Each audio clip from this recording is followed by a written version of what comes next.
This is the second part of a series of videos, so go watch the first part if you haven't. Otherwise, enjoy the video. They arrive at the tunnel and go in simultaneously while discussing the plan. When they see it,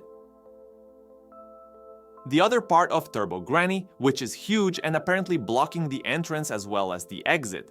Momo tries to hit it with baseball bats, but the eyes just eat them up. Then they try to use the curse, but it doesn't work. The curse is gone and Okarun's banana is back. Well, at least some good news. Before they both get eaten, Momo manages to challenge her to a race and it actually works. The rules are simple. If they get caught, they lose, but they have a 10-minute head start. Once again, they start running until Momo gets caught by a bunch of hands. Then Turbo Granny is counting incorrectly, and Okarun has no choice but to suck her tatas. Bro just bites into her and doesn't let go. What a brave hero. It actually works wonders because she possesses him, while Momo has a chance to catch her aura. It works perfectly and Turbo Granny turns into a scarf-like being, but now they have to face the giant bound spirit, a crab yokai.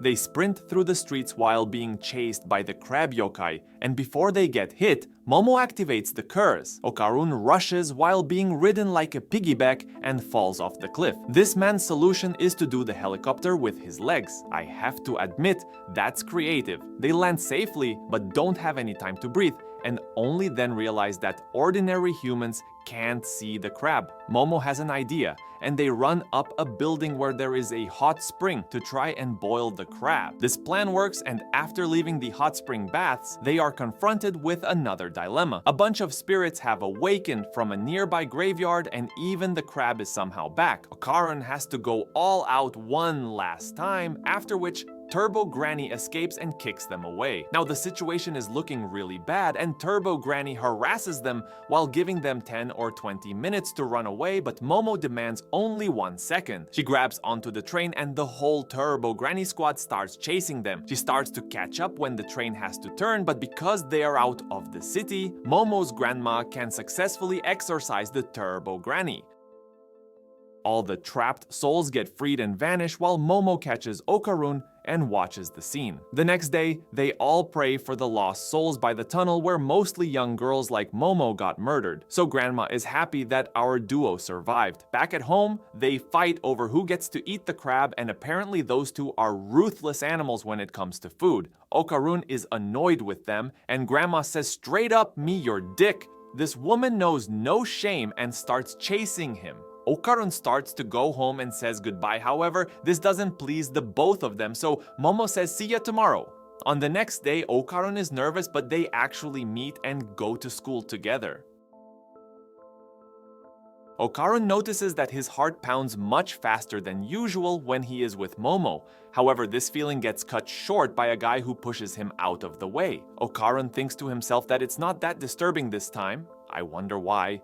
Meanwhile, Momo is lost in her thoughts and understands that all of those people are boring as hell, while Okarun thinks the same, and both just want to see each other again.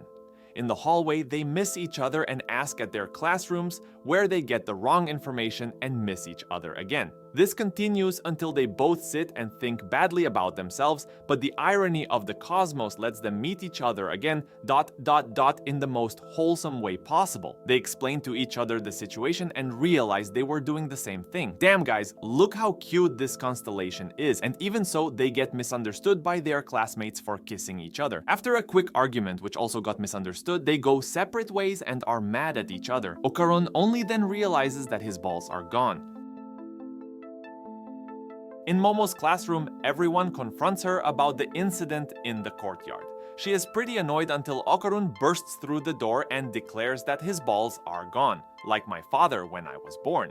He tries to get her talking to him, and after some time gets her attention while all the girls are going crazy. She still doesn't come with him, and Okarun gets hurt for real this time, and Momo doesn't even know why she behaved like that. Okarun goes through the hallway until he bumps into a girl. He makes sure that she is alright, but is flustered by her touch. Momo sees the scene that's happening and gets a really weird feeling. She also understands that this girl is just playing with him, so she gets immediate revenge by dropping a bowl on her head. Okarun wants to help but is held back by Momo, who tells him to go home together. On the walk home, they both excuse each other once again, and he finally reveals what the big problem is. His balls are gone, and while Momo laughs like never before, her grandma recognizes that this is a job for two, a handy situation and a round detail.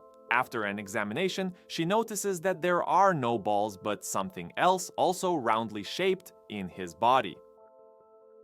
They proceed with the exorcism, but Okarun is not really pleased by the process. He thinks that it's all just a big and dumb joke, but Momo notices that the aura in his body turns blue every time her grandma hits him. After the third hit with the paper bat, and besides Okarun falling into the water bowl, nothing happens. But then suddenly the Maneki Neko starts to run for its life, and after failing to catch it, Momo starts to seek its aura. She finds and actually catches it, but after opening the door, they just find a cursing little Maneki Neko. It hits them then because this thing is the Turbo Granny. She escaped the fight and her death once again like a slithery snake. Funny, reminds me of another snake-like character from another anime. Okarun loses no time and immediately demands she give him his balls back, to which Turbo Granny replies that they better not kill her or else he will never see his balls again. Unexpectedly, Okarun turns Super Saiyan, into his turbo form.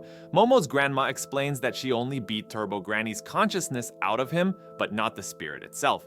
Momo's grandma, who we will call Seiko-chan from now on, then starts to scold the shitty little rotten orange knuckleball Furball.